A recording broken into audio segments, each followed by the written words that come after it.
went well. Like, it was great. It was getting to see some of the guys like I haven't seen in a while. I mean, I did see a lot of the guys at the combine, but just, you know, a lot of the younger guys. I haven't been back to Athens in 2 months. We've all been busy working and training, so it was really a blessing to get back to Athens. What have you been working on during those 2 months? Yeah, a lot of the stuff was just getting ready for the combine, just because y'all know the combine was about a week and a half ago. That was before pro day, so we did a lot of strength work. For me specifically, my position, a lot of strength work, speed for our drills, the 40. We just wanted to make sure we could test as best as we could, show off our athleticism, and, you know, show why this Jeep means something to us. Yeah, definitely. How has Georgia prepared you for the next step? I mean, I think in all aspects, not just, I mean, I think the football part of it is evident in, you know, what we do day in and day out, but just as a man, you know, as a responsible adult, as an individual, as somebody that can, you know, again, just be responsible, hold themselves accountable, things like that. This place is one of the few places in the country that I really think focuses on molding young men to be great young men, great fathers, great husbands, just great people. And again, I think there's no other place in the country that really could have prepared me as well as Georgia. And I'm glad I made the decision 6 years ago that I did. But, you know, I still have a lot more to get done, but, you know, I'm grateful. I got to see Coach Smart earlier today. I haven't seen him in 2.5 months, so it was just great to get back around everybody. Is that the longest time you've gone without seeing Kirby Since I was 17 years old? Yes, I think it was. So, again, that's something I don't think I thought about that until you just said that. So, you know, things like that, you kind of take it for granted. You take what this place offers to you, the opportunities you have here, the resources that are here. You can take it for granted when you leave, but, you know, it all means so much more when you come back and have those full circle moments. I got to see Gunnar Stockton again. That's my boy, but I haven't seen Gunnar, you know, since almost that Notre Dame game. So it was great to get around him, see how he's doing. I look forward to coming out. I'm going to be here for another week or so I look forward to come watching practice. And it's going to be weird being a Dog fan now. It's going to be weird, but, you know, I look forward to it. When you're watching these practices, who are going to be the young guys on the offensive line that you're really going to be watching tackling hard? Yeah, I'd say all the freshmen, just seeing the freshmen develop. Those are going to be the guys that have I'd say the most change in the least amount of time. Like the older guys are still getting better, but you know what I mean. They're kind of polishing their game, whereas the younger guys, they're kind of almost learning a whole new sport. It's the transition from high school to Georgia football. It doesn't matter who you are, 5-star, 2-star. It doesn't matter.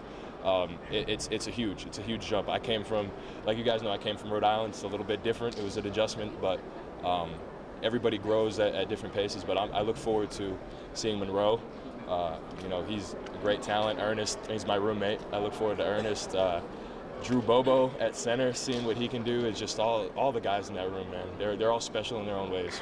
As a Rhode Island guy, is it cool to see guys like Marcus Harrison's from New York, Nair's from Yeah. Football seeing these guys come in? Definitely. I think I kind of started something 6 years back because I don't think Coach Smart really recruited the North Depth. At least I'd like to take credit for it, but it's awesome getting to see him. You know, the recruits that are coming in expanding. I know we have a freshman from Germany, I believe now. Like I haven't got to meet him because I've been gone or anything, but Germany. We're going international now. We got Brett Thorson. We got Germany now. So, you know, Coach Smart's going all across the globe to recruit guys now. And you know, as long as you can play and you can uphold the standard here, and you buy in, it doesn't matter where you're from. Little kid from a little state. You know what I mean? And I'm talking in front of you guys. I apologize, but it's crazy and it's a blessing. You said you're roommates with Ernest, or you were? I am, yes. You are still? Yeah, my lease is almost up, but yeah. Okay. How do you think he did last year, and you know, what kind of year can he have this year? I know maybe it wasn't the kind of year he won last year. Yeah, I still think Ernest Green had a solid year last year. I think he you know, struggled through I'm not going to say being hurt. He struggled through legitimate injury last year, and he showed me his toughness as well as the rest of his teammates' toughness. Y'all saw when I came out of the Notre Dame game, I was struggling with a little bit of a foot thing. He came in and he held his own there. So Ernest Green, you know, he's always going to be that dependable, reliable guy that he's going to get the job done whether he's injured or not, which it just shows you right there the mental and physical toughness he has, and that's something that I think we need on this team, and everybody could use that. Talking about last spring, watching Calhoun come in and he like dropped a bunch of weight, looked incredible in the spring, and then how did you see him grow over the season? Kind of in a back and forth. Yeah, I think Daniel Calhoun does a lot of like off the field work. Like I've seen him this offseason just, I don't know if y'all catch him on social media or not, just posting his workout videos. He does one-on-one training with O-line coaches that he, I'm sure, hires on his own and works with on his own, but he is a grinder. He works his tail off. He's strong as hell. But coach is going to help develop him into an NFL caliber guy, just like he is everybody in that offensive line room. Not just in the OL, but on the team in general. Yeah. Some of the younger guys that you've seen some leadership qualities from. Yeah, I'll give you one good one. It's O-line. I'm sorry, but Malachi Tolliver, just coming in like the fight that he has, the passion he has for not just the sport of football, but for the G. He is proud as hell to wear that G on his chest, and it shows it every day. There's not a lot of freshman guys that are first in line to hop up, and lead a drill, or first to get up and break all of us down and tell somebody else when they're in the wrong. A lot of the freshman guys are kind of nervous to tell somebody they're doing something wrong or do something the right way, and Malachi has, taken that leadership role and ran with it, and I'm excited to see the opportunities that he has in the future, because he's going to be, like I said, not just a hell of a player, but a hell of a teammate, a hell of a man, because of all these qualities. Yeah. When you see all you guys get looks, Yeah. like, do you look back on the O-line's performance last year and just kind of, is it frustrating, or is it as simple as there were just too many injuries at the wrong time, or what? We don't have any excuses for it. Obviously, we like to look in the future. That's the only thing we can control is our future. We can't control things that happen in the past. Obviously, as a team, we'd like to have played better, and our goal is always a national championship, and that's something that we didn't do last year, and it sucks. It's sour. It's to have a team goal, work so hard, and don't reach your goals. It sucks, but that doesn't mean that everything's over. That doesn't mean the world is over.